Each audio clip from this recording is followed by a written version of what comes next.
Hey gang, the world is burning.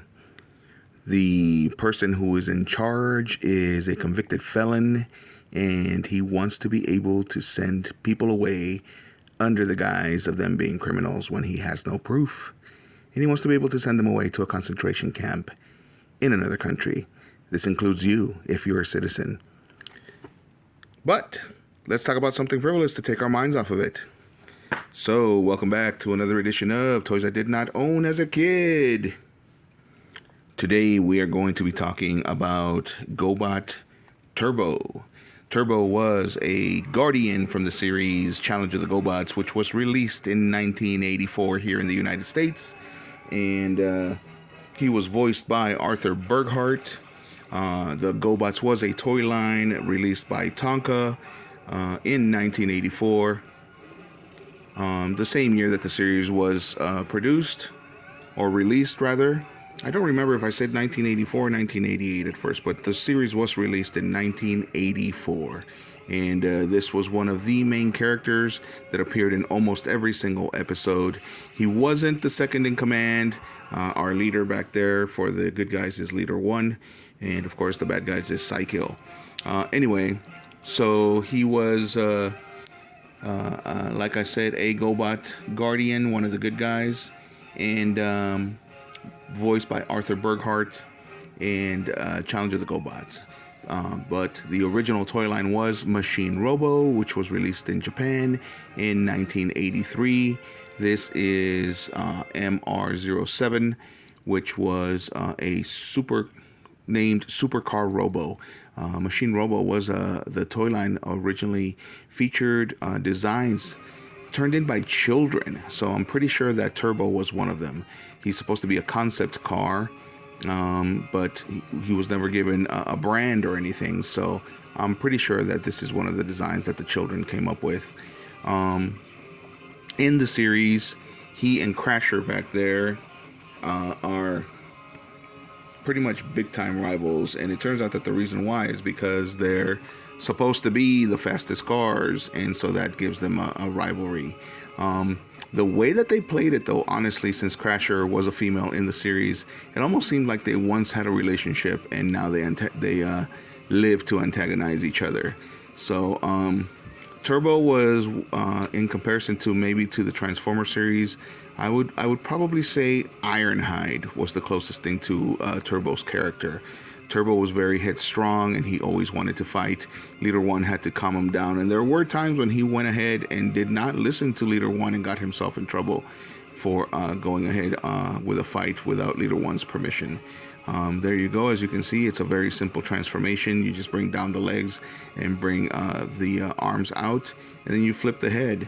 So this is the reason why a lot of people prefer Transformers over Gobots, is because the transformations were so simple. But there were those of us who couldn't really afford most Transformers except for the mini-bots, and the mini-bots were the same quality and the same type of simple transformations as the Gobots were. Reason why I did not own this particular Gobot as a kid is because since he was one of the main characters, he was never available on the shelves. To be honest with you, I keep looking at this guy and he's in such great shape that I think he might be a knockoff. He's still got plenty of die cast. The entire torso is made out of die cast. He's pretty heavy. He looks like he's probably being cleaned. I do see some paint chips in the normal areas where you probably would chip it because of the transformation. But he's in such good shape that it's hard for me to believe that he's not a knockoff. And I got him in such a great price. The dealer that I got him from was pretty awesome when it came to those. But anyway, he was as part of the Machine Robo line. He was part of the original 600 line. And he was Machine Robo 07, Supercar Robo. I think I already said that. The 600 line was called 600 line because even in Japan they were pretty cheap. You basically paid 600 yen, or your parents did, and you got yourself a great little robot, transforming robot like this guy. In the States, they usually didn't go for anything over $3. And as the toy line decreased in popularity, you got even cheaper prices than that. These were basically what a lot of people called Kmart Transformers. And I'm sure if you saw TV series like the Goldbergs, you saw how children were kind of ashamed to have GoBots. Not in my area. We were poor enough that it was understood. We didn't talk about it, but it was understood that we were going to have GoBots because they were cheap and our parents could afford it. It was something that you could get as an impulse buy. In my household, usually it was G.I. Joes that were the impulse buys. Our parents would take us to the store with them. And it usually would be like a department store where they could buy their groceries, and we would entertain ourselves in the toy aisle. And my brother and I would ask for a G.I. Joe each, and we usually got it. Sometimes they said no, not today, but it never hurt to ask. So GoBots, on the other hand, were something that in my household we usually got them by trading them on the schoolyard, believe it or not. So we would trade them for other toys. And we did have a few, but never any of the main characters. So this was kind of a grail find for me because now I have Leader 1 and Turbo, and I have Psykill and Crasher back there. So kind of completing the main cast. If I can find a Scooter, I already have Smallfoot. She's just in a bin right now. So I already have Smallfoot, which was also featured in the series a lot.